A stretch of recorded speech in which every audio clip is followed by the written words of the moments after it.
तो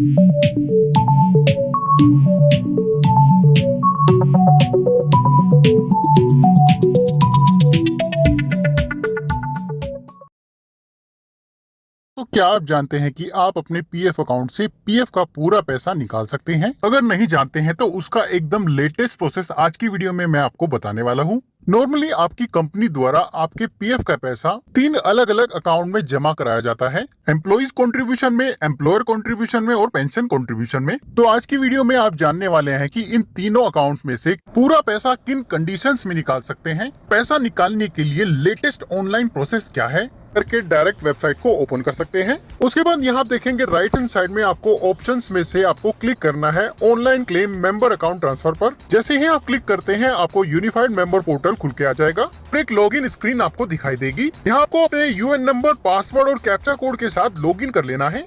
जैसे ही आप अपने पीएफ अकाउंट में लॉगिन करेंगे तो कुछ इस तरह से आपको होम पेज दिखाई देगा। दोस्तों यहाँ पर सबसे पहले आपको अपनी सर्विस हिस्ट्री को चेक करना है, क्योंकि अगर आपने एक से ज्यादा कंपनीज में काम किया है और आपके अलग अलग पीएफ अकाउंट्स खुले हैं तो सबसे पहले आपको पुराने सारे पीएफ अकाउंट के बैलेंस को करंट पीएफ अकाउंट में ट्रांसफर कर लेना होगा। अगर आप पुराने पीएफ अकाउंट के बैलेंस को करंट पीएफ अकाउंट में ट्रांसफर नहीं करते हैं और फुल पीएफ विड्रॉवल क्लेम को अप्लाई कर देते हैं तो उस केस में आपके करंट पीएफ अकाउंट का पैसा तो निकल जाएगा और पुरानी कंपनीज के पीएफ अकाउंट से पैसा आप नहीं निकाल पाएंगे। उसके बाद पुराने पीएफ अकाउंट से पैसा निकालने के लिए आपको बहुत सारी परेशानियों का सामना करना पड़ सकता है। तो फुल पीएफ विड्रॉवल अप्लाई करने से पहले आपको ये इंश्योर कर लेना है कि आपके पुराने सारे पीएफ अकाउंट का बैलेंस आपके करंट पीएफ अकाउंट में ट्रांसफर कर दिया गया है या नहीं, और ये आप पीएफ पासबुक पोर्टल पर लॉगिन करके अपनी पासबुक देखकर चेक कर सकते हैं। अगर आपका पीएफ ट्रांसफर हो चुका है उसके बाद यहीं पर सर्विस हिस्ट्री में आपको चेक करना है कि आपके सारी कंपनियों का या फिर एक कंपनी में अगर आपने काम किया है तो उस कंपनी का डेट ऑफ एग्जिट अपडेट है या नहीं, क्योंकि फुल पीएफ विड्रॉवल आप तभी अप्लाई कर सकते हैं जब आप नौकरी छोड़ चुके हैं और आपको नौकरी छोड़े 2 महीने से ज्यादा समय हो चुका है और आप अनएम्प्लॉयड हैं। इस केस में आपकी डेट ऑफ एग्जिट भी अपडेट होना जरूरी है। पीएफ अकाउंट में डेट ऑफ एग्जिट को आप अपने आप ऑनलाइन अपडेट कर सकते हैं। उसके लिए आपको सिंपली जाना है मैनेज पर और क्लिक करना है मार्क एग्जिट पर। उसके बाद अपने एम्प्लॉयर को चुनना है और अपनी डेट ऑफ एग्जिट की डेट को यहाँ पर फिलअप करना है और आधार ओटीपी वैलिडेशन की सहायता से डेट ऑफ एग्जिट की रिक्वेस्ट को सबमिट कर देना है। जैसे ही आप सबमिट करते हैं तुरंत आपकी डेट ऑफ एग्जिट आपके पीएफ अकाउंट में अपडेट कर दी जाती है। दोस्तों आधार ओटीपी वैलिडेशन पीएफ अकाउंट से पूरा पैसा निकालने के लिए ये भी जरूरी है कि आपके आधार कार्ड के साथ आपका currently active mobile number registered होना चाहिए, क्योंकि ऑनलाइन पीएफ विड्रॉवल क्लेम की प्रोसेस को कंप्लीट करने के लिए आपको आधार ओटीपी वैलिडेशन की प्रोसेस को कंप्लीट करना होता है। उसके बाद अगले स्टेप में आपको अपनी केवाईसी के स्टेटस को चेक करना है, क्योंकि online PF withdrawal claim apply करने के लिए ये भी जरूरी है कि आपके पीएफ अकाउंट में आपकी केवाईसी यानी कि आपका आधार, आपकी bank account details completely update होना अनिवार्य है।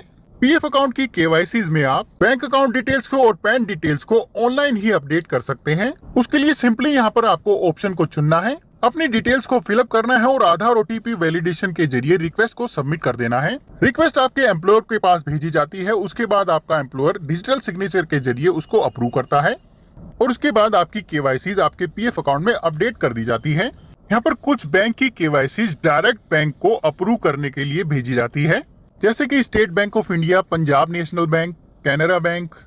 ऐसे और भी बैंक है जिनमें बैंक केवाईसी को अप्रूव करने के लिए डायरेक्ट बैंक ब्रांच को रिक्वेस्ट भेजी जाती है और बैंक उसको वेरीफाई करता है और अप्रूव कर देता है। अगले स्टेप में आपको ये चेक कर लेना है कि आपके पीएफ अकाउंट में और आपके केवाईसी डॉक्यूमेंट्स में आपकी बेसिक डिटेल्स एकदम मैच होना जरूरी है, जैसे कि आपका नाम, father name, date of birth. ये सारी डिटेल्स आपकी केवाईसी डॉक्यूमेंट्स में और आपके पीएफ अकाउंट में एकदम मैच होना चाहिए, अदरवाइज आपका क्लेम रिजेक्ट भी किया जा सकता है।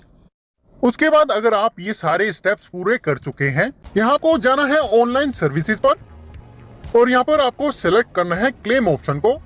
जैसे ही आप सेलेक्ट करेंगे अगली जो स्क्रीन आपको दिखाई देगी वो कुछ इस तरह से होगी। यहाँ आपको आपके पीएफ अकाउंट की कुछ डिटेल्स दिखाई जाएंगी और आपको अपना बैंक अकाउंट नंबर यहाँ पर वेरीफाई करना होगा। यहाँ पर आपको वही बैंक अकाउंट नंबर एंटर करना है जो आपने केवाईसी में अपडेट कराया है। बैंक अकाउंट नंबर एंटर करने के बाद आपको वेरीफाई पर क्लिक करना है। जैसे ही आप क्लिक करते हैं आपको एक नोटिफिकेशन शो होगा, इसको आपको यस करना है। उसके बाद नीचे स्क्रॉल करेंगे और क्लिक करेंगे प्रोसीड टू ऑनलाइन क्लेम पर। उसके बाद अगली स्क्रीन पर I want to apply form में आपको अपने पीएफ विड्रॉवल क्लेम फॉर्म को चुनना है। जैसे ही आप सेलेक्ट करने जाएंगे, यहाँ आप देखेंगे एक फॉर्म की लिस्ट खुल के आ जाएगी, जिसमें आपको 4 फॉर्म्स यहाँ पर आपको दिखाई देंगे। Online PF withdrawal form 19, online pension withdrawal form 10C, scheme certificate form 10C और पीएफ एडवांस फॉर्म 31। अपने पीएफ और पेंशन का पूरा पैसा निकालने के लिए सबसे पहले आपको अपने पीएफ विड्रॉवल फॉर्म 19 को फिलअप करना है। उसके बाद पेंशन विड्रॉवल के लिए यहाँ पर फॉर्म 10C को सेलेक्ट करना है। दोस्तों यहाँ पर आपको ध्यान देना होगा, सबसे पहले आपको फॉर्म 19 को ही यहाँ पर सबमिट करना होगा, उसके बाद ही फॉर्म 10C को यहाँ पर सबमिट करना है। अदरवाइज ईपीएफओ रूल्स के मुताबिक आपका क्लेम फॉर्म रिजेक्ट कर दिया जाएगा। यहाँ पर सबसे पहले पीएफ विड्रॉवल फॉर्म 19 को सेलेक्ट कर लेना है। जैसे आप सेलेक्ट करेंगे, नीचे आपको कुछ ऑप्शंस खुल के आ जाएंगे। उसके बाद नीचे आप देखेंगे अपलोड फॉर्म 15G। दोस्तों फॉर्म 15G एक डिक्लेरेशन फॉर्म होता है जो उस केस में भरकर सबमिट किया जाता है अगर आपका पीएफ विड्रॉवल अमाउंट 50,000 रुपए से ज्यादा है और आपका सर्विस पीरियड 5 साल से कम है, तो आपके पीएफ विड्रॉवल अमाउंट पर 10% टीडीएस एप्लीकेबल होता है।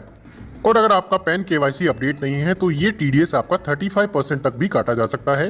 इस टीडीएस को कटने से बचाने के लिए आपको फॉर्म 15G सबमिट करना पड़ता है। फॉर्म 15G को आप ऑनलाइन डाउनलोड कर सकते हैं और भर सकते हैं और उसकी स्कैन कॉपी को यहाँ पर आप अपलोड कर सकते हैं। यहाँ पर आपको ध्यान देना होगा, केवल पीडीएफ फॉर्मेट में ही आप यहाँ पर फाइल को अपलोड कर सकते हैं और जिसका मैक्सिमम साइज 1 MB का होना चाहिए। उसके बाद नीचे अपने कंप्लीट एड्रेस को यहाँ पर फिलअप करना है। ये एड्रेस आपको अपने आधार कार्ड के अकॉर्डिंग फिलअप करना है। एड्रेस फिलअप करने के बाद नीचे आप देखेंगे upload scan copy of cheque oblique passbook. यहाँ पर आपको उस बैंक की चेक की कॉपी या फिर पासबुक की कॉपी को अपलोड करना है जो आपने अपनी केवाईसी में अपडेट कराया है और जिसमें आप अपने पीएफ का पैसा ट्रांसफर कराना चाहते हैं। दोस्तों यहाँ पर ध्यान देना है, जैसा कि यहाँ पर लिखा है, आपके चेक की स्कैन कॉपी का फॉर्मेट जेपीजी या फिर जेपेग फाइल में होना चाहिए और वो मिनिमम 100 KB और मैक्सिमम 500 KB की साइज की होनी चाहिए। स्कैन कॉपी में आपका bank account number, IFSC code, name clearly visible होना चाहिए। स्कैन कॉपी रीडेबल होनी चाहिए। अगर आपके चेक की स्कैन कॉपी रीडेबल नहीं है, क्लियर नहीं है, उसमें आपका bank account number, IFSC code या फिर नाम विजिबल नहीं है, तो आपका क्लेम ईपीएफओ द्वारा रिजेक्ट कर दिया जाएगा। तो यहाँ पर नीचे व्यू बटन पर एक बार क्लिक करके आपको अपने चेक की स्कैन कॉपी को एक बार देख लेना चाहिए कि वो क्लियरली विजिबल है या नहीं।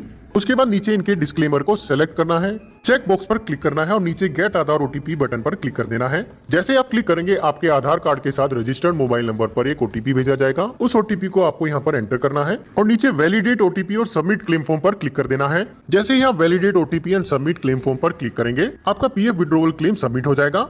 और अगर आप अपने क्लेम एप्लीकेशन की एक्नॉलेजमेंट पीडीएफ फॉर्मेट में डाउनलोड करना चाहते हैं तो यहाँ पर क्लिक हियर पर क्लिक करना है। उसी तरीके से यहाँ पर पेंशन विड्रॉवल क्लेम को ऑनलाइन अप्लाई करने के लिए अगेन आपको यहाँ पर ऑनलाइन सर्विसेज पर जाना है और अगेन क्लिक करना है क्लेम फॉर्म 31, 19, 10C और 10D पर। अगेन आपको यहाँ पर अपना अकाउंट नंबर फिलअप करना है और वेरीफाई पर क्लिक करना है और इनकी वार्निंग को अगेन यहाँ पर एक्सेप्ट करना है और यस पर क्लिक करना है। उसके बाद नीचे again proceed for online claim पर क्लिक करना है।